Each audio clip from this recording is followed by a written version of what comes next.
Ontem foi um dia engraçado, curioso, porque a gente viu o governo tomar uma surra no Congresso com vários vetos, né?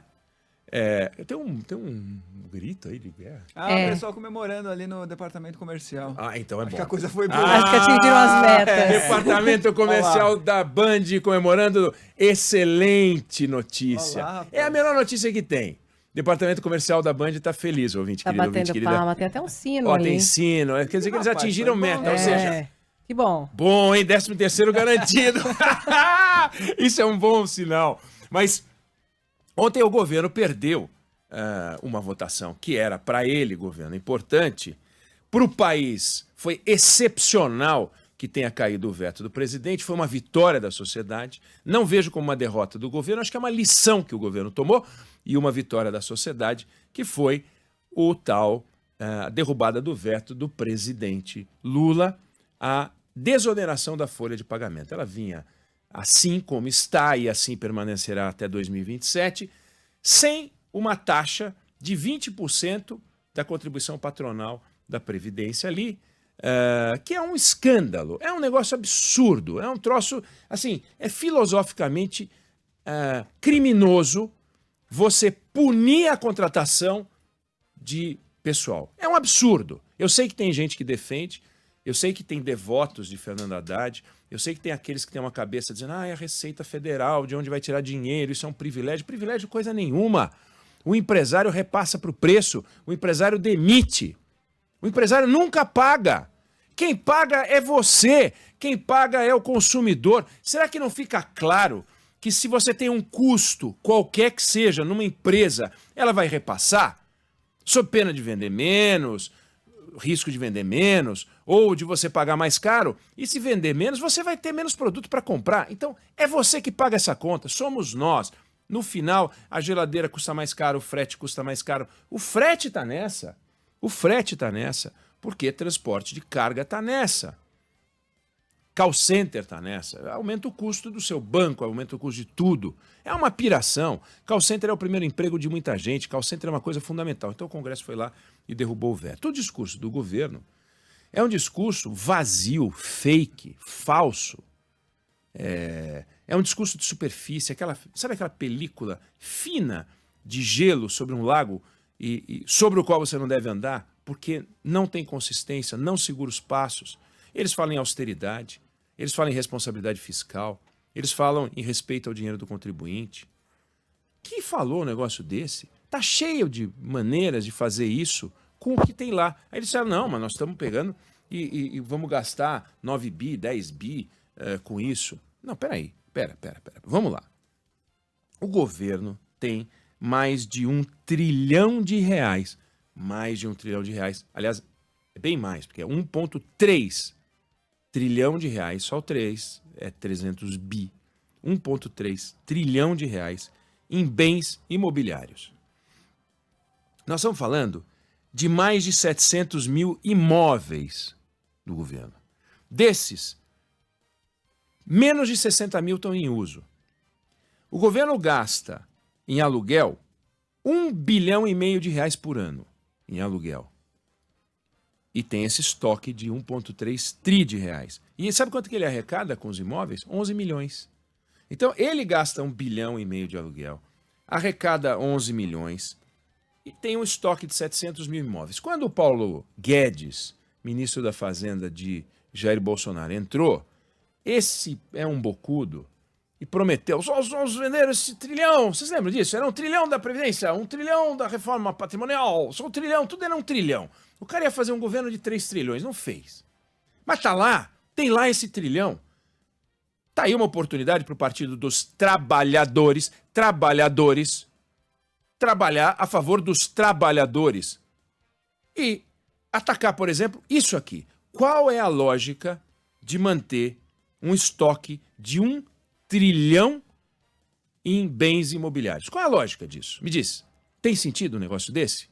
1 trilhão de reais, 1,3 trilhão de reais, é uma coisa inacreditável, porque a dívida pública brasileira hoje está em 7,8 trilhão de reais. Subiu mês contra mês, novembro desse ano contra novembro do ano passado, subiu 600 bilhões de reais, quase que metade desse estoque imobiliário.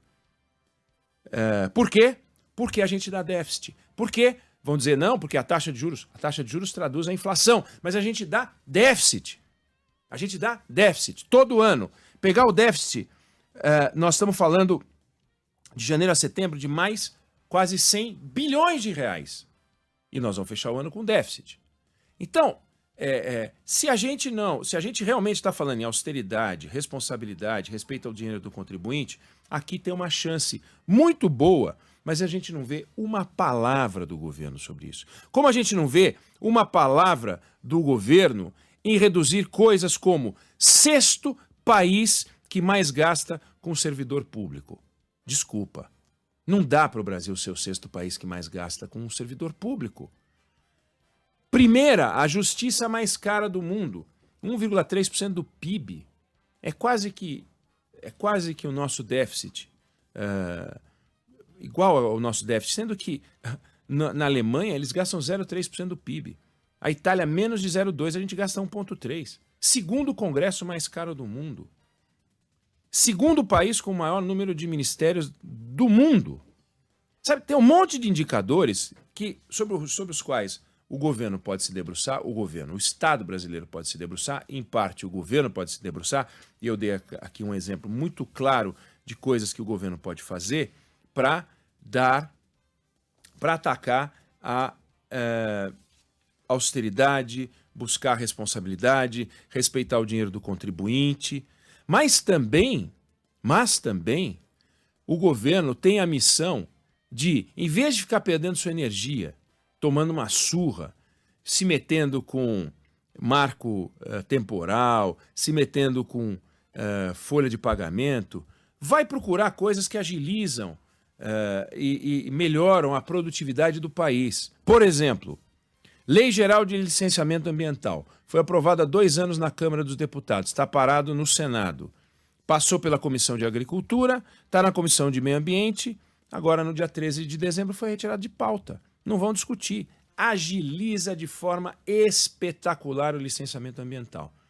Mas a esquerda, da Marina Silva, as ONGs, aquele povo lá, dizendo que isso aí é o PL da destruição. Pronto, já arrumaram um apelido, aí o governo amarela, o presidente e os ministros falam, ih, caramba, nós somos verdinho, nós não podemos parecer que nós não somos verdinho, chamaram de PL da destruição, pronto, já virou um caos esse troço, e aí para ali. Hoje, um licenciamento ambiental leva um tempo absurdo, as várias etapas, e conforme a área, leva um tempo mais absurdo ainda. Não pode ficar assim. Ou vai ou racha, ou libera ou não libera. E esse PL estabelece um prazo para os órgãos licenciadores se pronunciarem. Se não se pronunciarem, tem punição para os órgãos licenciadores. E agiliza o processo para quem pede a licença. Esse projeto de lei parte do princípio que a Marina Silva não abraça, que os IBAMAs não abraçam, porque eles não gostam disso, porque eles não confiam nas pessoas, porque eles querem controlar o meio ambiente e deixar o Brasil no atraso. Mas é o seguinte, nem todo mundo age de má fé. Então parte do princípio que existem pessoas que agem de boa fé. E se depois você flagrar a pessoa agindo de forma imprópria e incorreta, ela é punida. A declaração de imposto de renda é assim. Por que na declaração de imposto de renda não vai um fiscal na tua casa pedir todas as notas? Você vai lá e declara. Olha, chama-se declaração de imposto de renda. Você declara que você ganhou isso no ano, você declara que você pagou isso de imposto no ano e você faz o ajuste. Aí depois, por amostragem, aí depois por inconsistência, eles podem vir até você. Teve um ano, na minha experiência com a Receita Federal, há muito tempo, coisa de 30 anos, em que o volume de notas médicas por uma necessidade de cirurgia familiar foi muito maior do que o normal. Teve uma cirurgia grande, etc., e despesas médicas, e essas notas foram colocadas no imposto de renda. Óbvio que é atípico. Aí a Receita falou, mas essa despesa é atípica. Exatamente, é atípica. Então eu peguei todas as notas fiscais, fui até uma... Naquele tempo você precisava ir, agora eu acho que você só manda. Eu fui até uma instalação da Receita Federal, exibi as notas, todas, nunca mais tive problema, e não tive problema nem naquele ano. Mas eles tinham razão. eu apresentei, eu coloquei na minha declaração um volume de notas que era atípico mesmo, só que era real, tanto que eu tinha as notas fiscais. Aí tudo bem. Agora, se todo mundo é tratado como sonegador, bandido, ladrão, você já imaginou como é que ia ser a declaração de imposto de renda? Ia ser um inferno para a gente poder trabalhar no Brasil. Por que a gente pode fazer uma declaração de imposto de renda, mas na área ambiental todo mundo é ladrão? Bons, só os funcionários que operam na área do meio ambiente. E o governo não faz nada contra isso, o governo não se mexe nessa área. Eu estou citando algo que tem a ver com racionalidade, que tem a ver com produtividade, que tem a ver com aquilo que o governo deveria usar de discurso para o Brasil ser um país mais moderno. A gente deveria apostar em barateamento da máquina e simplificação. A burocracia nos come. O barateamento da máquina não vem. Resultado, nós não podemos abrir mão de receita nunca. Nunca podemos abrir mão de receita. Então nós estamos condenados, e por isso eu trouxe esses exemplos, a viver sempre buscando mais e mais dinheiro nosso. Quer dizer, a gente vê a todo instante o nosso dinheiro ser sugado para o Brasília. E nunca alguém dizer, olha, nós vamos ter uma redução de carga. Por quê? Porque a gente vendeu o estoque do governo, de imóveis. Então toda a área patrimonial do governo nós vamos desfazer um pedaço importante, nós vamos desmobilizar. Nós vamos ver o Brasil, olha, reduziu brutalmente o volume de ações trabalhistas. Então nós vamos reduzir a estrutura do Ministério, do Tribunal do Trabalho, da Justiça do Trabalho. Olha, o Congresso Nacional não precisa ter 3 senadores por estado, vamos ter só 2. Olha, o menor estado vai ter só 1 deputado, então nós vamos reduzir. O Congresso brasileiro não vai mais ser o segundo mais caro do mundo. O governo não vai mais gastar 13% do PIB com servidor, que é o 6º país que mais gasta, como eu falei. E nós temos uma das 12 maiores cargas tributárias do mundo. Isso não faz sentido, né? Sendo que os outros são exemplos, alguns melhores do que a gente, sobre o uso do dinheiro que a gente não tem. Então, eu não sei se você concorda com isso, não sei se você discorda, mas é a minha opinião sobre o assunto.